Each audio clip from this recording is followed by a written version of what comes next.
O Brasil está sob ataque de uma ditadura suprema. Essa ditadura é uma ditadura a qual nós todos temos visto no nosso dia a dia, nós temos percebido, mas ela tem sido muito bem mascarada. É uma ditadura que está sendo feita por ministros do Supremo Tribunal Federal, pela mídia brasileira e por alguns parlamentares eleitos pelo povo brasileiro para mentir para a população brasileira. O primeiro sinal de que nós vivemos numa ditadura é quando nós temos medo de expressarmos nossas opiniões sem ferirmos a lei e corremos o risco de sermos presos. Quando a gente opinamos algum assunto, algo que é uma opinião, e nós temos medo que essa opinião seja considerada crime, porque nós estamos vivendo numa ditadura. Em toda ditadura no mundo, o primeiro sinal é a perda da liberdade de expressar a opinião. Quando a gente vemos a expressão de uma simples opinião pode causar a prisão, é porque nós estamos vivendo numa ditadura. E muitas pessoas não pararam para atentar que aqui no Brasil nós estamos passando exatamente por isso.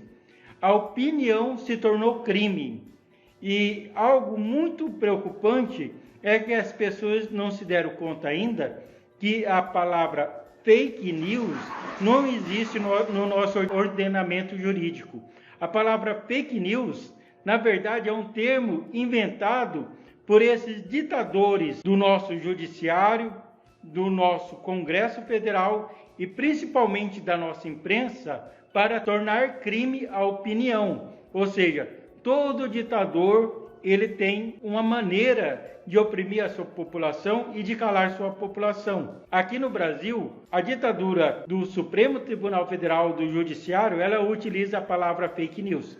Então, tudo que você falar que não for de acordo com o mesmo pensamento deles, é crime de opinião. E eu acho que era muito interessante não ser mais utilizado pela direita o termo fake news, porque cada vez que nós usamos o termo fake news, nós damos poder para eles continuarem a nos oprimir, porque o termo fake news não é achado na literatura jurídica desse país. Existe nesse país o crime da mentira, o crime da perseguição, o crime da difamação. Então, todos os crimes cometidos, ele está na nossa Constituição, ou se não, se encontra no nosso Código Penal. O termo fake news não está em nosso Código Penal. Então, como uma pessoa pode ser presa por crime de opinião? É realmente algo muito sério.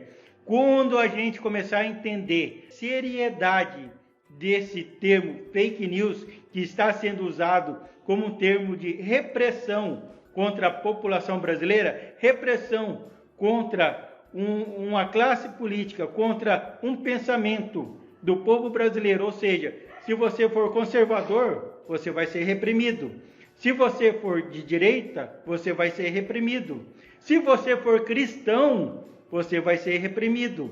Então, essa repressão nada mais é do que ditadura. O termo fake news é uma arma da atual ditadura que rege parte desse país para oprimir a população brasileira. E o pior, ela não oprime somente a população brasileira. É uma ditadura que chegou ao nível de tentar calar o presidente da República.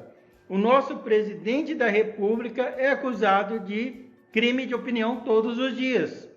Todos os dias você vê, o presidente cometeu um crime de opinião. Não utilizo o termo fake news, porque quando eu utilizo o termo fake news, eu estou favorecendo essa ditadura a continuar a nos oprimir. Então, quando a população brasileira começar a trocar o termo fake news por crime de opinião, automaticamente a gente vai desmascarar. E o mais importante numa guerra é a narrativa. E essa guerra de narrativa, a esquerda tem feito muito bem até hoje. E quando eu falo a esquerda, eu não falo apenas do comunismo. O comunismo é um braço da esquerda, mas a esquerda tem dois braços esquerdos, que é o comunismo e o globalismo. E eles se unem, quando necessário, para destruir todo tipo de pensamento contrário. Porque eles não aceitam a opinião contrária.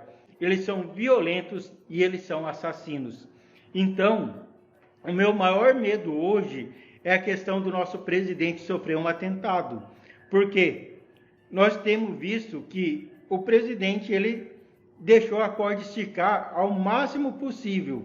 E quando ele viu que a corda já não tem mais como se sustentar sozinha, que até um vento qualquer, um vento mais forte, ela arrebenta essa corda, ele chamou a população brasileira, falou, olha, se o povo quiser que eu tome uma atitude, né, o povo vai até a Avenida Paulista em São Paulo e peça, porque é a última chance que eu estou dando para esses ditadores colocarem a mão na consciência e começar a respeitar o povo brasileiro. O que nós estamos vivendo hoje é uma falta de respeito à opinião do povo brasileiro muito grande. E o interessante é que essa ditadura, assim como a maior parte da ditadura do mundo, é uma ditadura onde é comandado pela minoria. Primeiro eles fortalecem a minoria de tal ponto que a minoria começa a ditar a regra da maioria. Então, hoje nós somos escravos de uma minoria muito barulhenta, uma minoria que está fazendo de tudo para nos tornar escravos de um sistema. Então, a gente estamos aqui fazendo esse trabalho do quê? De conversar, de conscientizar a população brasileira que é necessário a gente vencer a guerra da narrativa.